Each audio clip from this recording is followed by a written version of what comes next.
Hello नमस्कार दोस्तों। तो आजकल एक बड़ा ही गजब का फैशन चला हुआ है कि बड़ा खतरनाक है। जो भी प्रिविलेज बच्चे बच्चियां हैं, लड़के लड़कियां हैं ना, यानी कि जिसको ने पॉकेट आजकल लोग बोलते हैं, किसी एक्टर एक्ट्रेस या किसी बड़े आदमी रईस आदमी के बच्चे हैं जो बड़े आसानी से लॉन्च हो जाते हैं, तो उनके प्रति ना पब्लिक एकदम पर्दे पे आते ही पता नहीं इतनी ज्यादा नेगेटिविटी फैला देती है कि कोई उसका मतलब नहीं है। अब शनाया की बात कर रहा हूं मैं, उनकी जो फिल्म आई है आंखों की गुस्ताखियां, भाई साहब उतनी बुरी मुझे नहीं लगी एज एन एक्टर वो। हालांकि पहली फिल्म है तो आप जाहिर सी बात है, एक प्रिविलेज बच्चा है, एक प्रिविलेज लड़की है, तो उस हिसाब से जो है उसने जो भी किया ना वो बहुत ही मतलब ठीक था। मतलब वो उतना बुरा नहीं था। बस ये है कि जब वो डायलॉग डिलीवर कर देती हैं, उसके बाद जो बीच का स्पेस आता है ना, अभी उसको भरना सीख रही हैं वो। अभी चूंकि इतनी नई है और इतने यंग एज में, चूंकि प्रिविलेज होने के कारण जो सबसे बड़ा फायदा होता है कि बहुत कम एज में आ जाते हैं, तो उस वजह से जो बीच का गैप आता है, जब आपके रिएक्शंस आते हैं या जब आप अगले का डायलॉग सुन रहे होते हैं,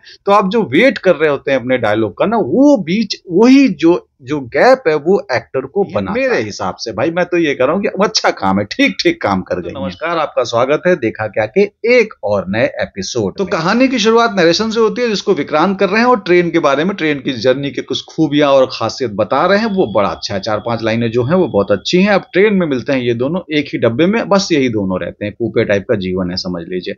शनाया जो है वो एक एक्ट्रेस है और वो एक ऑडिशन के लिए, एक जो है कैरेक्टर की तैयारी के लिए या फिल्म के लिए जा रही हैं शिमला, जहां पर वो आराम से तैयारी कर सकें, जिसके लिए उन्होंने आंखों पे पट्टी बांध करके कृत्रिम जो है आनर बनी हुई हैं। अब उनको पता नहीं है कि विक्रांत जो है नेचुरल यानी कि प्राकृतिक अंधे हैं। अब उन लोगों में बातचीत शुरू होती है, कुछ ऐसा सिचुएशन आ जाता है जिसके वजह से दोनों को एक ही जगह रुकते हैं या रुकना पड़ता है।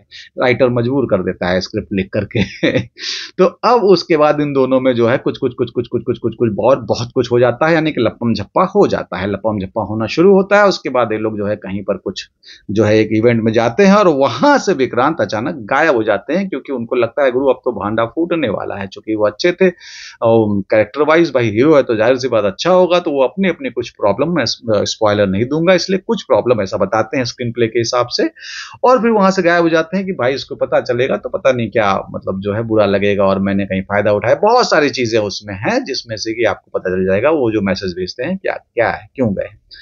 अब 30 मिनट का फिल्म इसके बाद जो है ना, वो जैन खान आ जाते हैं और जैन खान और जो शनाया है वो उधर हैं और ये अपना इधर कहीं कहीं टहल घूम रहे हैं, दूसरी जगह पे हैं, दोनों अलग अलग हैं। ये 30 मिनट का जो बीच का जो उसके बाद जब ये लोग मिलते हैं फिर और कहानी बढ़ती है, लेकिन बीच के ये 30 मिनट से बस बोरिंग हो जाता है। शुरू के 40-45 मिनट के बाद फिल्म बोर करना शुरू करती है।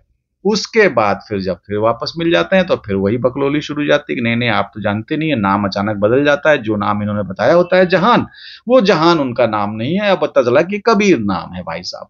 अब ये बोलते हैं कि नहीं नहीं भाई, टच से ये लोग पहचान जाते हैं भाई, इतने समय बाद भी जब हाथ मिलाते हैं तो पहचान जाते हैं, अरे गुरु ये तो वही करंट है, ये तो वही बोलते हैं, अरे गुरु ये तो वही झटका है। मतलब मेरे शब्दों पे मत जाइएगा, भावनाएं समझिएगा। फिल्म के आखिर में क्या होगा, यही पूरा ट्रेवल है कि भाई उसको नहीं, मैं तो वो साफ मना कर देते हैं मैसी साहब कि भैया मैं तो वो हूं ही नहीं, मैं तो कबीर हूं। अब ये कबीर कबूलते हैं कि नहीं, कबीर है कि नहीं, और जब कबूलते हैं तो ये क्या करती हैं। आप ट्रेलर में एक अगर आपने गौर से देखा होगा तो एक पॉइंट है जहां से आपको पता चल जाएगा कि ये क्या करती हैं।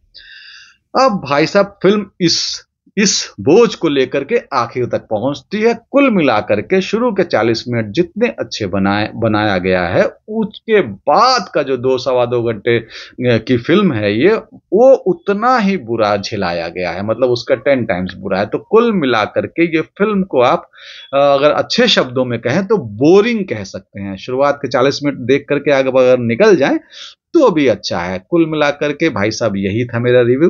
तो अगर आपने मेरा ये रिव्यू पूरा देखा है तो दोस्त यकीन मानिए आप सब बहुत महान लोग हैं। फिर मिलेंगे यहीं इसी चैनल पे, आते जाते रहिएगा और सुनिए सब्सक्राइब मार दीजिएगा भाई, भले मत देखिएगा, क्या जाता है, फ्री है। Thank you.